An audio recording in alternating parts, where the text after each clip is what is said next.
Morning, everybody. Welcome.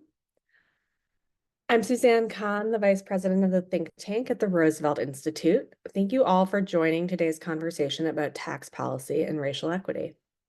Last week, Roosevelt was honored to publish work from Senior Fellow Beverly Moran, a seminal scholar on this topic. Beverly's report examines the effects of the Tax Cuts and Jobs Act of 2017 on Black Americans and provides a roadmap for what tax reform should look like to dismantle structural racism and inequities in our tax code. Today's conversation will expand on Beverly's report, a timely discussion as we near the expiration of key TCJA provisions. I'm thrilled about the fantastic group joining us to discuss these important issues. Moderating today's panel is my colleague Liz Pancotti, and I will let her introduce the rest of the panel here. Liz is the Director of Special Initiatives at Roosevelt. She works across Roosevelt's think tank teams to strategically drive the research and policy agenda and leads on our tax work. I'm happy to hand it over to her, and welcome again.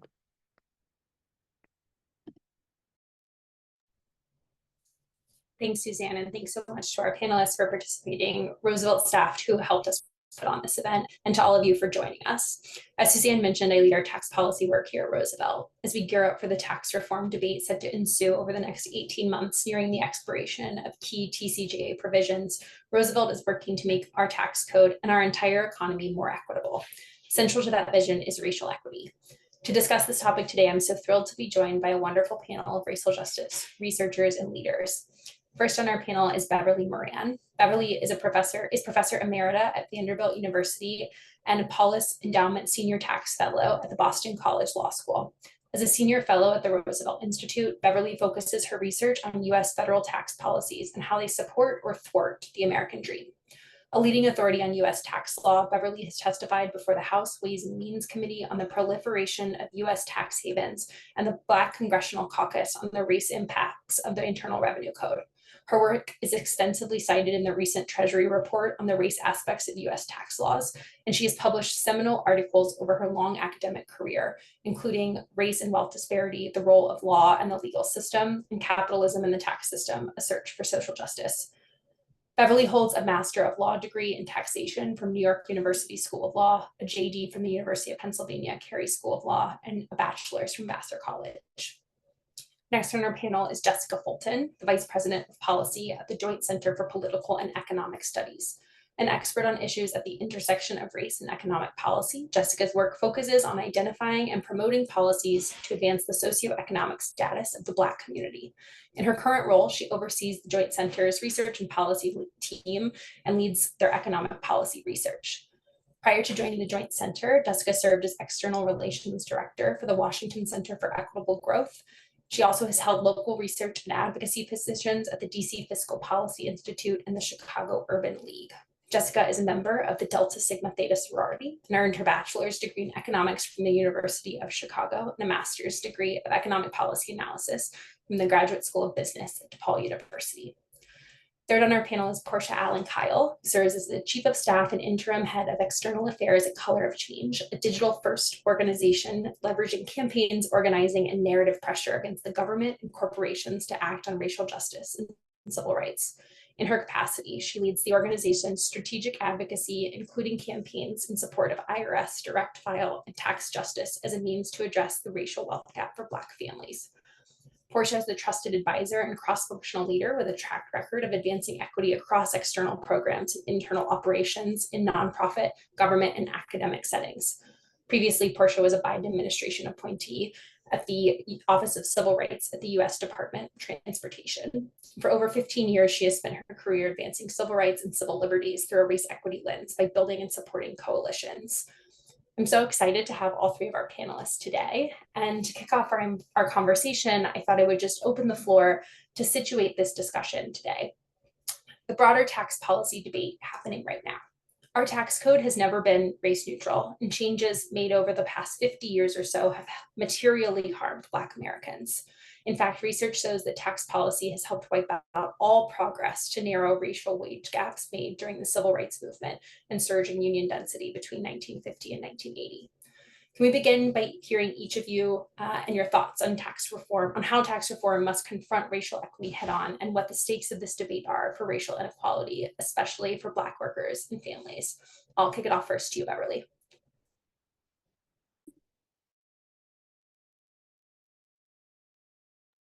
I'm just talking. All right, so for me, I think that it's very important that Americans understand that over and over again, the injustices that are done to Black people end up being done to everybody.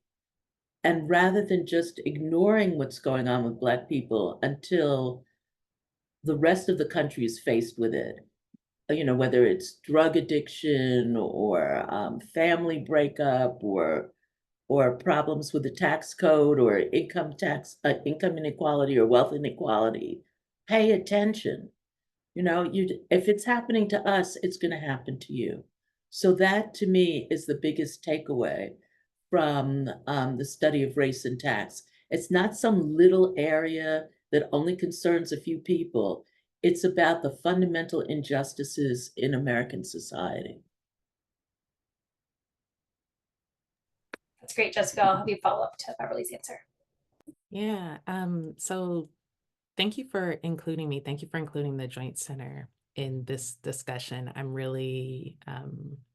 excited that we're having this conversation and looking forward to continuing to have these conversations over the next year and a half. I'm going to answer your question in a little bit of a roundabout way, so stick with me because I'll get there. But I think one opportunity that we have as a community of scholars and advocates and policymakers is to really create a more inclusive conversation around tax policy and the implications for communities of color. I think the growing body of research, so I'm thinking about Beverly's work and also the work of scholars more recently and some of our colleagues and other think tanks on issues related to tax and race. It'll allow us to have a more fulsome discussion about how these issues affect all of our communities. And it'll allow people who were previously completely excluded from these conversations to be pulled into the debate in a meaningful way. I was sort of thinking about this question and thinking about maybe it was 2012. We had a presidential candidate make the claim that 47% of US households don't pay federal income taxes, right? And that sort of kicked off this firestorm of debate among people that pay attention to these things. And I think centering racial equity and highlighting the data shows that, contrary to what many people believe, our tax code affects all of us. And specifically, it disadvantages many of the communities, Black communities in particular, that people think incorrectly have no engagement with our tax system, right? So I think by addressing these issues in policy debates and really working to address racial inequities in the system, we can create the space to bring more people into the conversation. And that helps us have a conversation that's not just about high income earners or high wealth folks or massive corporations, but about everyday people who are thinking about the tax code as a pocketbook issue that affects all of our day-to-day lives. And I think that's really important for the current debate, but that's also important in the long run to make sure that we're all engaged and able to have a voice in this system that really is, it's something that we're all involved in, and it's something that benefits all of us, right? And we should all have a voice in how it works. So that's part of how I'm thinking about racial equity over these next 18 months. I think that's great. I don't think that was a roundabout answer. I stuck with you. Portia, I'll let you close this out. And then I want to go back to both points that you all made about really centering Black Americans in this debate. Yes, so first, thank you, echoing, the appreciations for both including me in the conversation.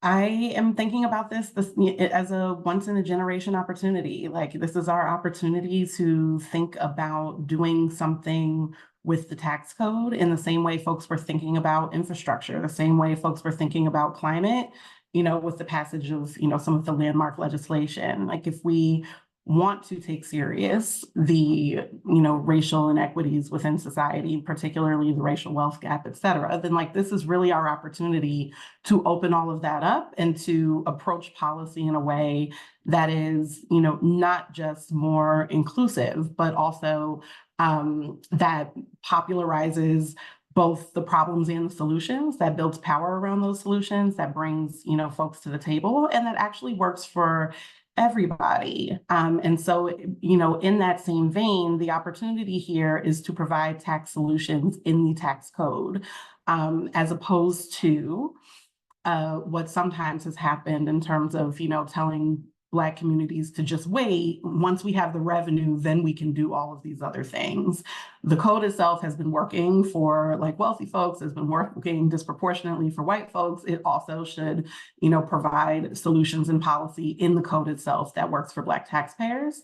And that's the opportunity that we're, seeing here in a way that can close the racial wealth gap from, or at least make movements. It'll take, some time and intention on closing, but, make that movement to close the gap from the bottom up, and also to spur mobility so that we're, providing, and this is, maybe to the American dream, providing those opportunities for folks throughout the lifetime and in ways that are culturally relevant and actually meet folks where they are, how they earn, how they spend, et cetera. I love that all of the above approach of our tax code has to serve our racial equity goals and our infrastructure and our climate and our care policies. Like this really is a full agenda as opposed to just waiting on the revenue to act on those things. And, our tax code, Jessica, as you noted, doesn't just affect, 53% of Americans, it affects every American. And so really centering it as a policy tool to help solve some of those inequities in our economy. To that end, I want to just briefly talk about a few months ago, Whitney Tucker at the Center for Budget and Policy Priorities proposed applying the Black Women Best framework for state tax reform. Black Women Best posits that if Black women can thrive in the economy and if our economic institutions and policies support them and their mobility and their growth and their equity, then everyone can thrive in our economy if we support those who are most likely to be left behind by those policies and institutions and systems. Then the economy must finally be working for everyone and lifting all boats. If policymakers can reorient their thinking to put Black women first and promote policies on uplifting Black women, everyone will be lifted in the process. I think this touches on kind of things you all said in your remarks, where really we have to center Black Americans who for so long have been disadvantaged and actively harmed by our tax code. And this really is an opportunity, probably not to right every wrong, but to really make progress on racial equity in our economic systems. And I just love to know how you think about that framework and how policies can center that in the tax reform debate over the next 18 months. I'll open it up. So one of you can come off mute first. I'm happy to kick things off. I am a big fan of the Black Women Best framework, huge fan of the Janelle Jones, who coined the term as well.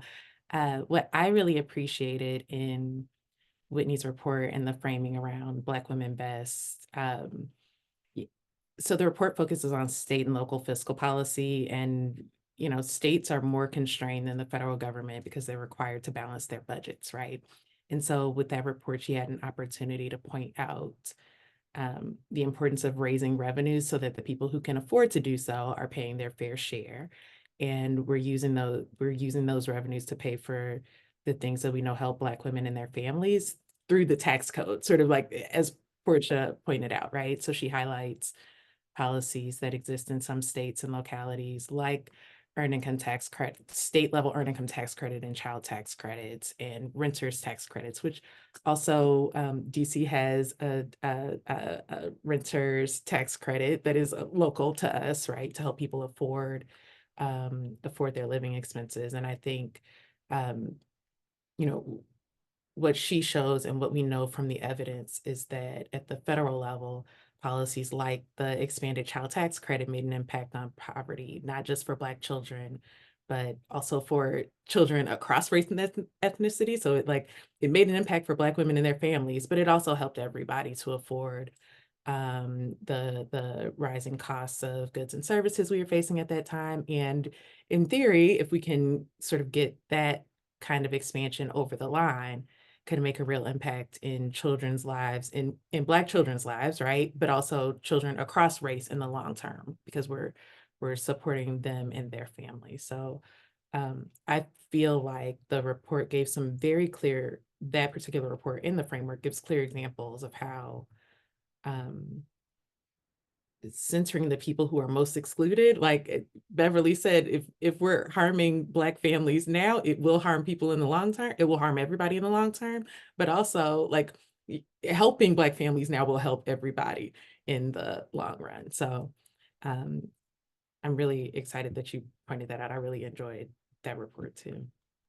I took away from that report really that like the lessons that she applies to the state framework was, as a person who doesn't work primarily on state policy, that it was so applicable to all the federal policies that we're talking about. And you know, that's not true for all. State research is really important, but is not always applicable at the federal level. And through most of her report, there was never a time where I was like, oh, well, this doesn't work at the federal level. It was also applicable. And I think we have the opportunity to make really great strides at the federal level, and states also have opportunities to layer on top of that in the way that, you know, we see DC do in some cases, we've seen other states do in some cases. Portia, I'll turn it over to you.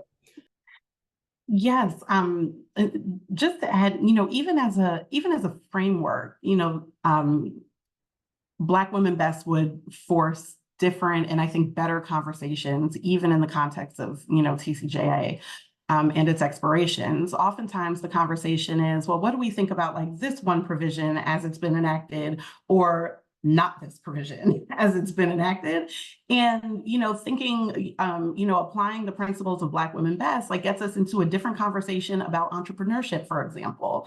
And, you know, question, like we would be forced to confront, like we know this, you know, the stats and how entrepreneurial Black women are as business owners. And like, what does it look like to have supportive tax policy that, you know, from creation to growth, if, you know, that is the desire, you know, for LLCs or, you know, businesses, what does it look like for folks as they're going through that trajectory? It would, you know, force better conversations around student loans.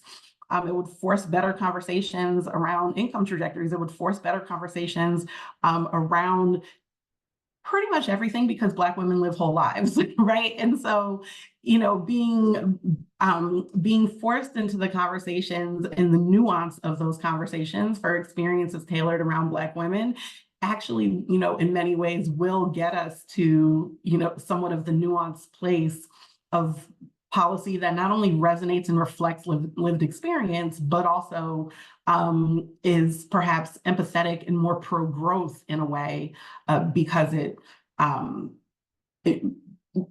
centers those and is about lived experience and reality, and not necessarily incentivizing behaviors we wish people would do through the tax code, which is, you know, oftentimes the approach.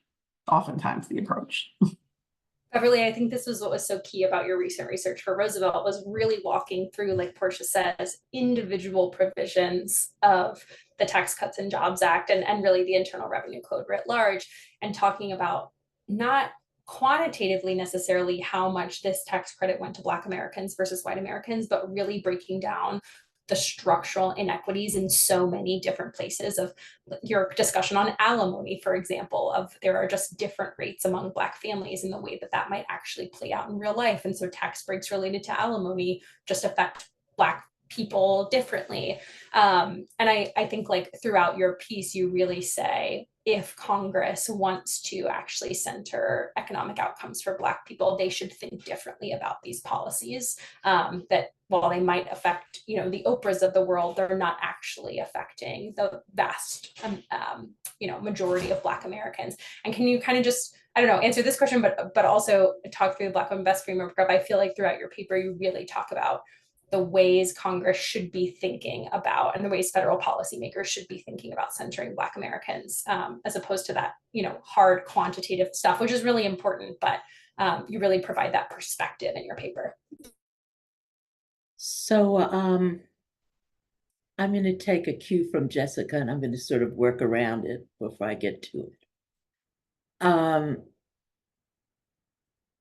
So I think we've seen over and over again in the United States that if you say Black or you say women or you say Hispanic, it shuts the conversation down, right? I mean, white people just they're not interested anymore. And what I found when I started to work in tax is that it's very different because number one, everybody sees themselves as a taxpayer. Number two, tax fairness is deeply embedded in the American consciousness. I mean, anybody who has had, second grade history knows that America was founded on a tax revolt, and people are very conscious of that, right? And number three, one of the things that people think of as fairness, I mean, the bottom line fairness in taxes is that if I have the same income as you, we should be paying the same taxes. And that is just completely not true when it comes to Black people and white people in the United States. People with the same income are not paying the same amount of taxes. Now, what's interesting about that is that, I can tell you the story about that. And we have people who've been telling stories of their families or whatever, and using that as a backdrop for illustrating this problem. But then we come back up against the blowback, right? Which is, well, that happened to your family, but that doesn't mean that there's this pervasive, I mean, these days in the United States, people don't believe there's structural racism, right? It's all like individuals. And it's like, what did this individual do? And what did that individual do? When it comes to this issue, I'm a big believer in empirical analysis. I believe in, and some of you have heard this before, I just believe that I want to set up a study where the worst racist cannot say that it's not true. They might say it's okay, but they can't say it's not true. And so one of the things that I liked about working with Roosevelt and working with your team is the way that you were able to help me and all of your authors strike that balance between the hard science and the reaching out to the community. And so building on, because your question was about Black women first, right? So what I'm up till now, I think that a lot of people would be sitting saying, well, she doesn't believe in Black women first, But I would come back to if you are really interested in closing the income gap, closing income inequality, closing wealth inequality, closing health inequality, closing educational gaps, all these things,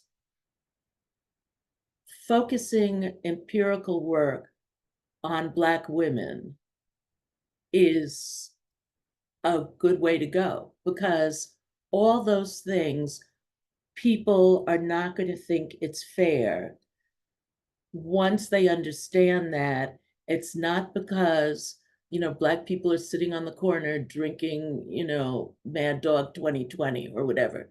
It's because the tax code reflects our society. It reflects our governmental policy.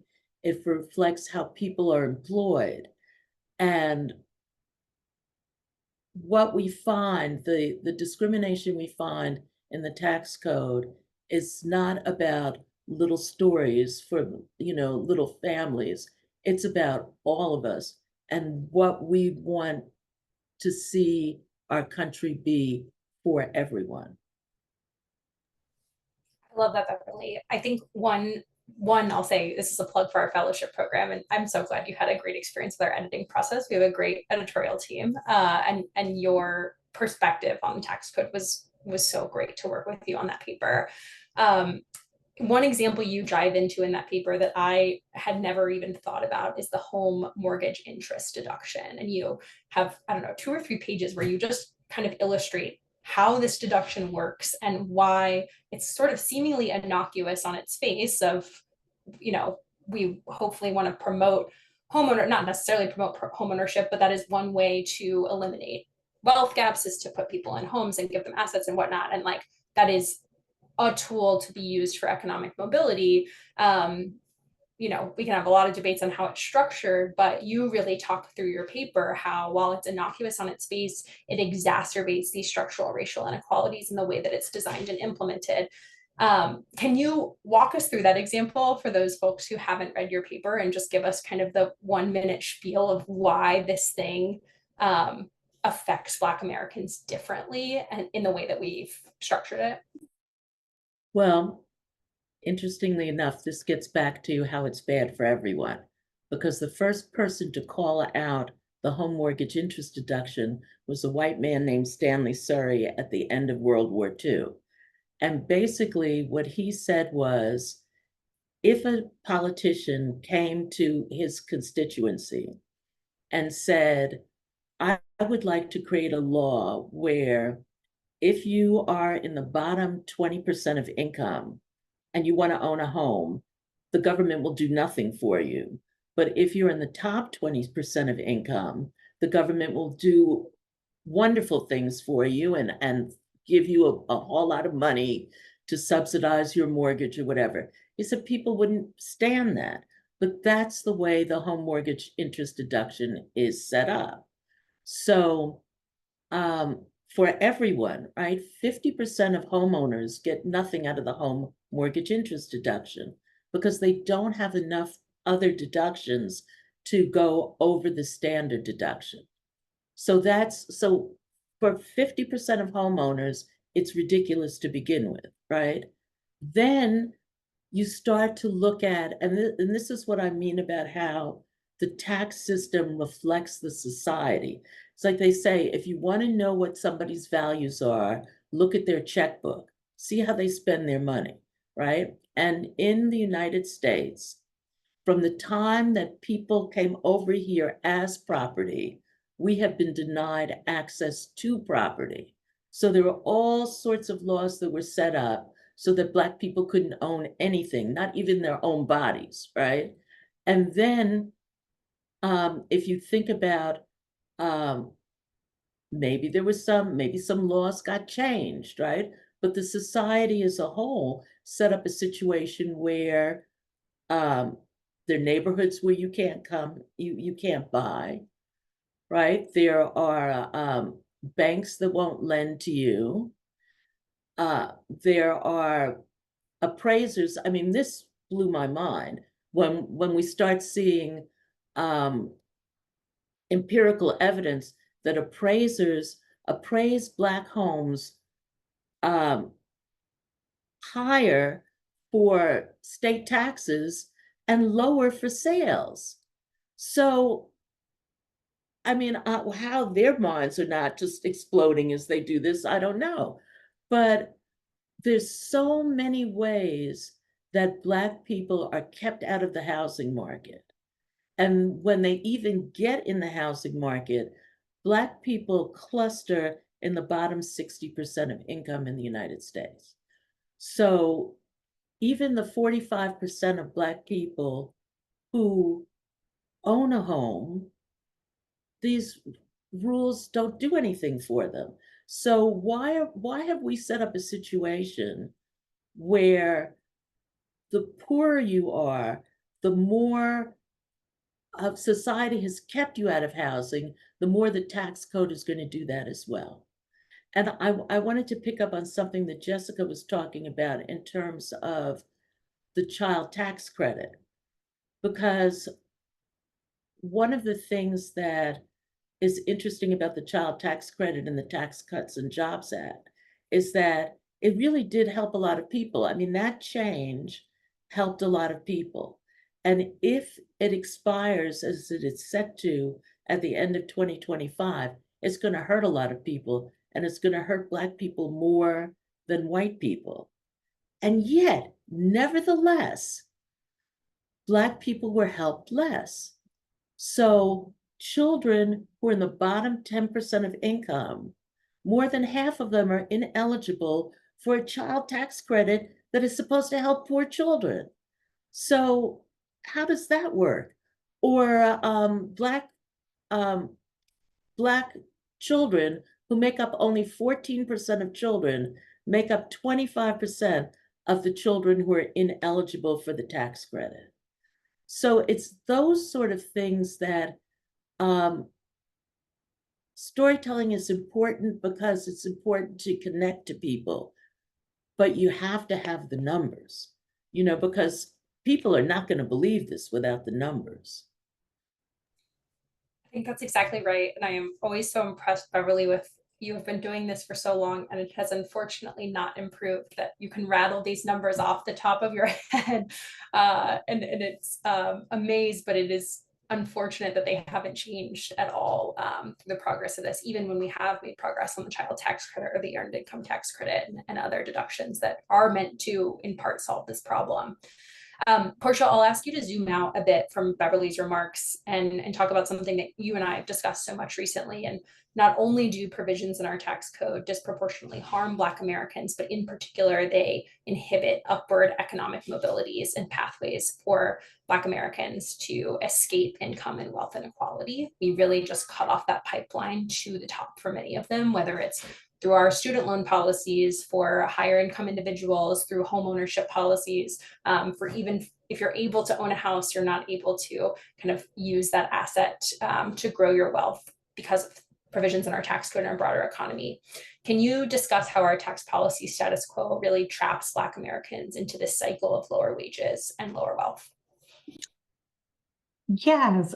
So I greatly appreciate the question, and it has been something that's been on my mind in many conversations for a number of different reasons. And I think I would probably limit, or at least in an effort not to be very long-winded, focus on kind of two approaches to policy, and particularly tax policy, that actually just really don't serve Black people in many ways. And I think one is this, sometimes the quiet part is said out loud, but oftentimes it is, unspoken, where folks believe that the equity part in tax policy is relegated to the EITC and CTC. And that once you are, once you've kind of addressed or done something good or made progress on there, that actually that's the only part of the code that really impacts Black people. It's the only, there's often this engage Black people on Black things. And so when the rest of the conversation is happening, they're not engaging, not engaging civil rights organizations, not engaging, movement organizations, not engaging Black people on what the impacts of those are. And the second is this, somewhat unspoken belief, and there's, really a tie to the American dream and the stories that, not just that we tell ourselves about money, about wealth, and about how to acquire and how to build it, but that society tells us about money and wealth. And so there's this approach to policy that, at some point past poverty, it's enough for Black people. And that if Black people aren't poor, then great, your life must be wonderful. And combine that with this, idea that once Black people begin to earn higher incomes, that suddenly they're living a white economic experience. And that, between relegating equity to EITC and CTC, and then assuming, the kind of transgression of race as you move up the income ladder, those two, approaches to policy really actually leave a lot of folks behind. And it, stifles mobility, not just from a, and creates dissonance really from a, how we think mobility happens. And, when people get a job, it's not, oh, someone passed this great policy that created more jobs in the economy. People think they got a job because they got a job, right? I applied to the job, I had the experience, I did the interview, I did, the thing. And that like this, but it's all connected. And so that like dissonance between like the stories and the experience, the role of individuals, and to Beverly's point, this like broader, policy framework and approach historically that has really created the circumstances for invisible cliffs in the tax code, particularly as folks move up. So as an example, on student loan interest deductions, once you hit a certain income level, you are no longer eligible for the student loan deduction. And like what we know just about the kind of, for lack of a better term, affirmative action generation, so to speak. But what I really mean there is the generation of folks who, were told and believed and who have, pursued accordingly that higher education is the pathway to, economic mobility and a better life, that, and the way to, get an education is often for folks who do not have wealth to take on student loans. That once you achieve that education and you do have the opportunity perhaps to like move, up the income ladder, when you begin to do so, you suddenly are no longer eligible for some of the things that would allow you the cushion of growth. And so like, oftentimes, and you see it in the press as mockery of people that, make over 100,000 and live check to check. And it's, well, because we've completely gotten rid of any of the like tax supports and other policy choices that would allow people to grow in ways that, create a nest egg, as opposed to, oh, you make 100,000 now, like let's up your, double your student loan payment, because that raises proportionately to discretionary income and income that's viewed as discretionary.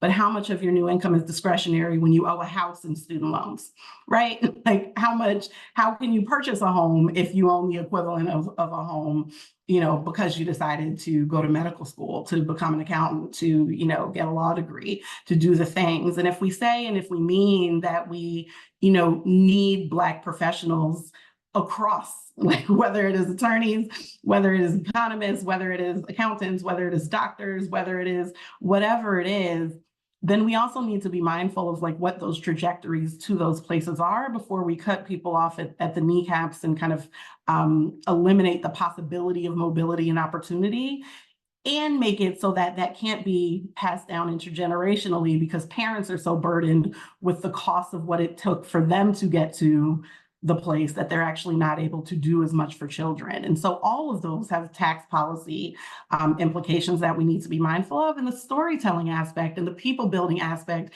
and, and bringing folks kind of to the table and building, power around, and power that, leads to accountability, leads to different decision-making, leads to different participation in the fights, is all about like rejecting the stories that are actually kind of quite nonsense about like money and wealth and otherwise, and telling a more realistic story and offering a more realistic solution, changing the narrative frame, and also offering things that people can see themselves in. And yeah, I'll stop there because I could probably go Oh, I all day. love that. I think so much of this is, even just thinking about the TCJA, so many provisions were focused on serving the top, not actually through their income, but through their wealth. Like almost all of the tax breaks for the wealthy are targeted at either the wealth that they have, the wealth that's passed down through the estate tax provisions, through capital gains income, through corporate taxing, through the corporate tax rate. All of those things are really focused on taxing or not taxing wealth, as opposed to taxing or not taxing income. And that is why you see such a big disparity in where those tax cuts went. And I think to the extent that policymakers can walk and chew gum, think about income and think about wealth at the same time, that will on its face have, massive effects for poor folks, for Black folks, for really lifting all boats. But you have to think about those two things separately from an equity perspective. Jessica, I want to kind of zoom in on something that I know the Joint Center has done quite a bit of work on, which is a stat that is particularly alarming, is that Black taxpayers are at least 3 times more likely to be audited by the IRS. And much of that is driven because of the EITC and the child tax credit.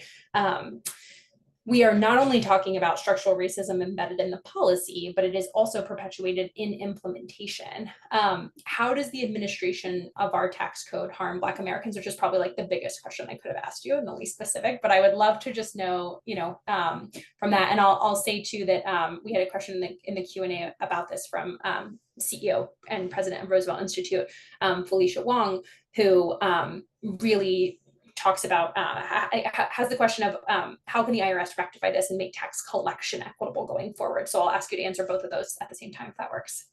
Yeah. So thank you for raising that study. And also I keep getting really excited, like overly excited, listening to Beverly and Portia's responses. So I'm gonna like try to keep it a little chill. So just to reiterate, that study showed that Black taxpayers are like about 3 to 5 are likely to be audited at about 3 to 5 times the rate as non-Black taxpayers. So I read that stat and I say, oh, like certainly Black Of the people same are cheating. income levels, like people that look exactly the same other than their race. Right. Like certainly Black people are not like cheating on their taxes at 3 to 5 times the rate as white people. So what is happening here? Basically the researchers found that like because Treasury's algorithms were targeting people who were claiming the EITC, that Black households were audited at higher rates, but there's also a piece of that like Black EITC claimants were actually still audited at higher rates than white EITC claimants, which is an important distinction that I think gets lost when people talk about this. And so what that means is that although like fewer Black households than white households actually claim the EITC, Black households are audited more when they do. So a few like downstream implications. One, because of the way that these audits happen, people who are targeted incorrectly just like may not really respond and then don't get credits that they actually are eligible for, right? So the IRS was targeting people with the understanding that a lot of these folks just, they're sending letters, people just don't respond, and well, problem solved. We didn't send out an improper payment to this household that may or may not have been improper. And there are lots and lots of reasons why people may not respond. People may not get the letter. People may not open their mail. Somebody may have moved. They also may not have, they may not be able to afford a tax lawyer to help them deal with the situation, right?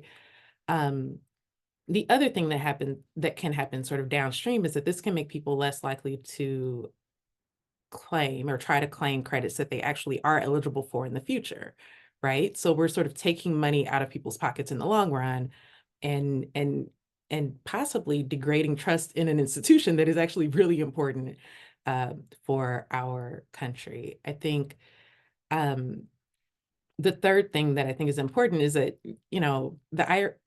the IRS was targeting these folks at the expense of targeting the folks who are actually underreporting their earnings or their investment income or what have you. And those are folks who actually could bring in revenues if they are not abiding by our tax laws, right? Like they could be making investments into our federal government. And the thing that I was excited about in this past year, and I think a lot of this is because people were focused or willing to focus more on racial equity in the tax code, because researchers were doing this work and advocates were willing to call on the IRS and call on Treasury to really make an impact, is that the IRS used some of the increased investments from the Inflation Reduction Act to start to address some of these disparities, right? And so they've sort of started thinking about how to address these issues. And the Government Accountability Office also made some recommendations. And I think maybe it was sometime within the past couple months about things that Treasury might do to deal with algorithmic bias in their systems, or dealing with how they can make the automated audit selection system more efficient and impactful, right? So they're on their way to doing these things. I think the expansion of the direct file program, which I know other folks on this call have worked on, that would allow people to file their taxes directly with the IRS. It's a trustworthy option. We don't have to worry about people being taken advantage of by some tax prep folks who might file things that are not as clear, not as correct, right? And so people have sort of a trustworthy institution to file through, and that's an opportunity. All of that, of course, is all of that requires revenue, and so we have to make sure that we're protecting the funding for the IRS so that they're able to implement these policies, and we have to hold them accountable, right, over the years to make sure that we're making progress on these things, because these things have real implications. But one thing that I think that research shows is that there are dangers of not understanding where disparities may show up in tax policy administration. So we at the Joint Center do a lot of work, or have GW law professor Jeremy Bear-Friend on our tax policy advisory committee. He's done extensive work showing how disparities may show up in tax enforcement, and pushes back, which I think rightfully so, on the idea that the lack of racial data on our tax forms means that the IRS can't enforce tax laws in a biased way, right?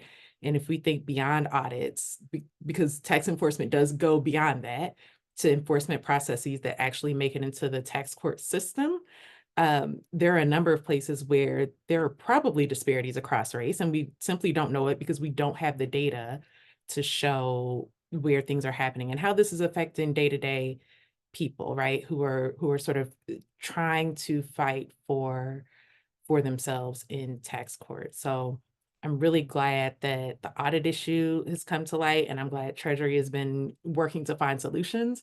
I'm really hopeful that for people who are doing scholarly work, that folks are thinking about how to investigate more around disparities in the tax system. I know Treasury recently put out a request for people who want to do research using data that they're using, and see the impacts on race and racial disparities. And so, like, I'm looking forward to seeing more like sort of behind the veil on what's going on with tax administration. Portia, I know you've done, so we did some of this research together, so I would love to hear your perspective on this. I mean, I'd be remiss not to add. I mean, look, I think the IRS, and it is like everything Jessica just mentioned, like +1, and like accountability and enforcement, et cetera, on government is a critical part of Color of Change's work. I'd also be remiss not to mention that, like, prior to being audited, someone, prepared and filed the taxes, and like it is. And I should never miss out on an opportunity to perhaps like dump on H&R Block and like storefront tax prep and all the rest of it, because before folks who have filed returns that get kind of caught up and targeted in the algorithm, like they are preyed on by the corporate tax prep industry. And so like you can see in the data that like, and so to Jessica, you were mentioning that like white EITC filers were audited less. And like that actually somewhat makes sense to me, because what we saw in the data is that like storefront tax prep is disproportionately located in Black neighborhoods, in like,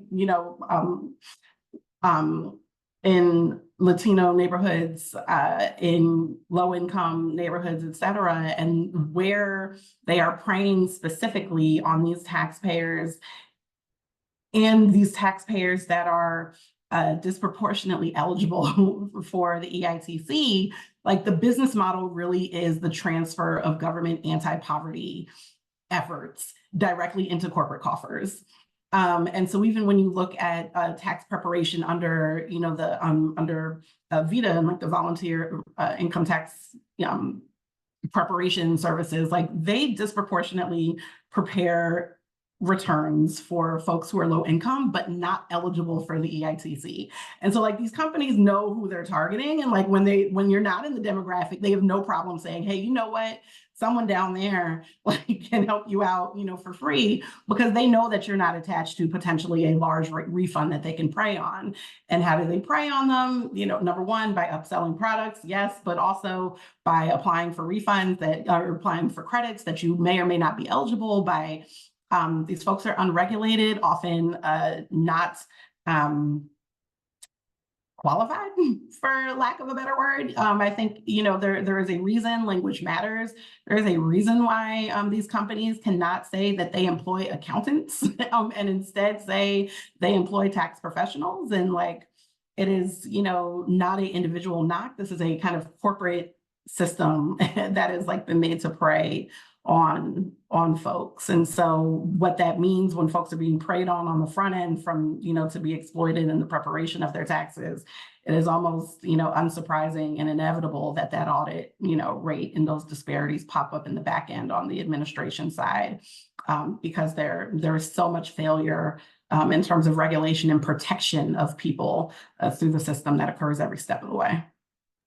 That's right. And Jessica, I feel like you kind of danced around this, but Portia, my favorite thing in your paper is that if you control F unscrupulous, you use it 5 times to describe these storefront taxpayers, which I think is the best word. But like when we were doing that research, the thing I learned was that one of these companies actually puts locations inside of Walmarts in poor Black communities. Like they are targeting you right as you are buying your groceries, to then come in, get your tax return, maybe take out a loan, get charged a lot of fees on that loan to get your advance a little bit faster to then go spend on your groceries. Like it is so embedded in the system to take advantage of poor people, of Black people, of Latinos, and that is their business model at its core. And direct file, we'll plug once more, is really a wonderful solution and so in line with Roosevelt's public provisioning focus. And really these things need to be public to fix that.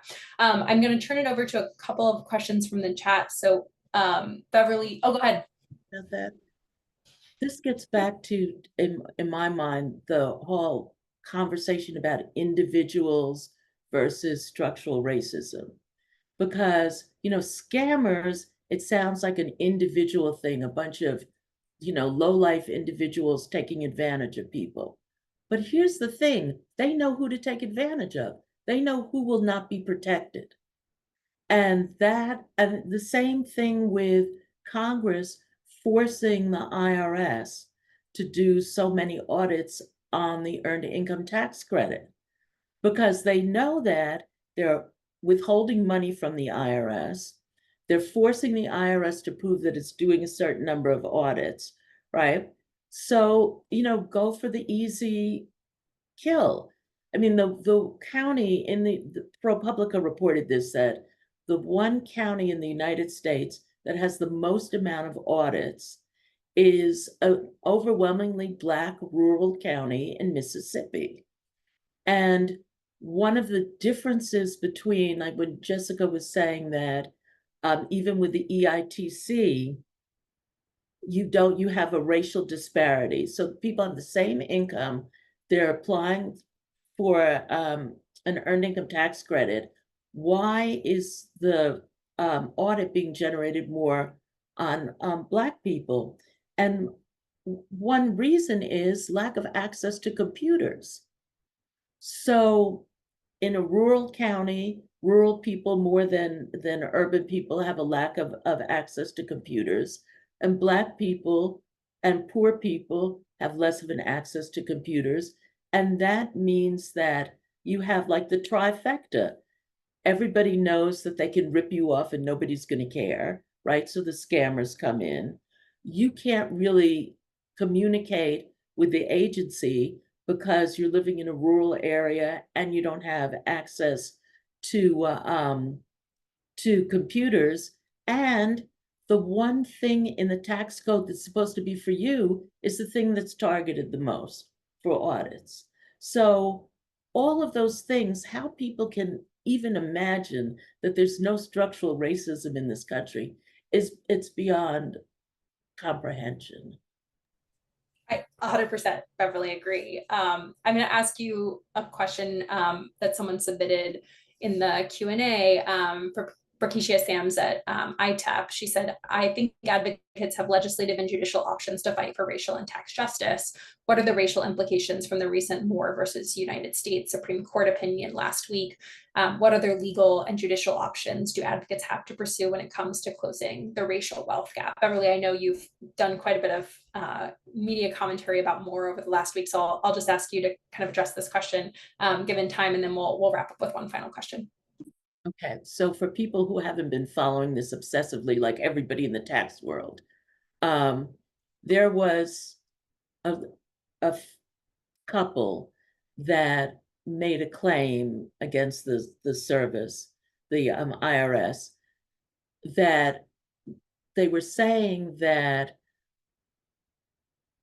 you can never tax someone on property until they sell the property.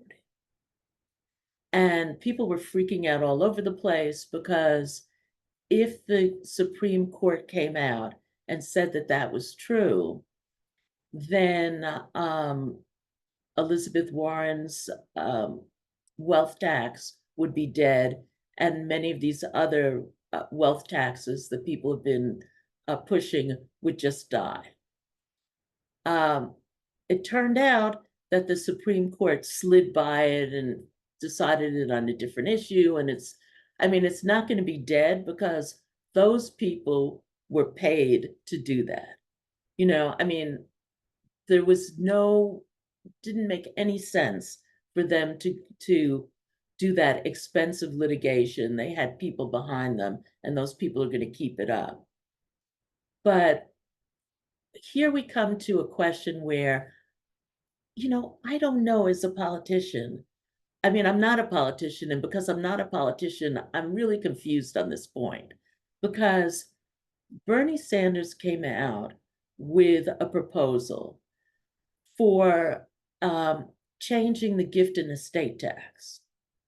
And the gift and estate tax has been established as constitutional for the last, look, we can have another Roe v. Wade situation, but since 1913, everybody has believed that the gift and estate tax is constitutional. So I don't understand as a politician why there are politicians trying to do a wealth tax, which I would say really at least 2/3, if not 90% of people who are tax professionals think is unconstitutional. I myself, for years, said that it was unconstitutional. Now, after, Roe v. Wade, I'm like, oh, constitutional, they can do what they want. So I'm feeling a little different about it. And I've also read more about that there was a wealth tax in the 18th century and nobody freaked out about it. So, if you have all these conservatives who are originalists, they should say that it's constitutional. But the wealth tax, from a political point of view, is the most laser sharp way to get at wealth and income inequality. And that is why conservative forces are so opposed to it. And Moore was their first shot over the bow. And we'll see if more shots come. I'm sure they will. I like that. What's constitutional anyway these days is really the upshot of that discussion. Roosevelt Institute has done some research over the years on the constitutionality of a wealth tax that we'll plug here in the chat for folks who are interested in becoming con law experts. I will wrap us up today with a great question from the chat that was actually my last question already. So I'll let Brad Martin steal the show here. But if you could, in like 30 seconds, very quickly wrap up. And if there was just one change you could make to the tax code to address racial inequality, what would it be? I'll start with you, Portia. I'm going to cheat. I don't know if it would be one provision, but I would change the tax code to target benefits in ways that meet Black people where they are. And so often that means tapering benefits at the top, targeting more to the bottom so that some of the gaps, of ineligibility, of, things that just don't work for folks the way they think they are, to close some of those and actually make the tax code work for Black families and closing the racial wealth gap, spurring mobility. Jessica, I'll have you go. Yeah, I also do not have a solitary answer. I do think that centering Black women in the tax code is really important. I also I am interested in the idea of a wealth tax primarily because I'm interested in the idea of getting a handle on what wealth looks like in this country. So like for me, it's not about the revenues. It's more about like what is actually going on, understanding what's going on, and maybe including race data in our tax data so that we can see what's happening for everyone. Not really a response, but that's what I got. It's a good one. Beverly, I'll have you close this out. Okay, well, first of all, I think that Jessica's point is amazing because we need the information. And just for that, it makes sense. I would say that making the tax code truly progressive, which means getting rid of the capital gains benefit that goes to property.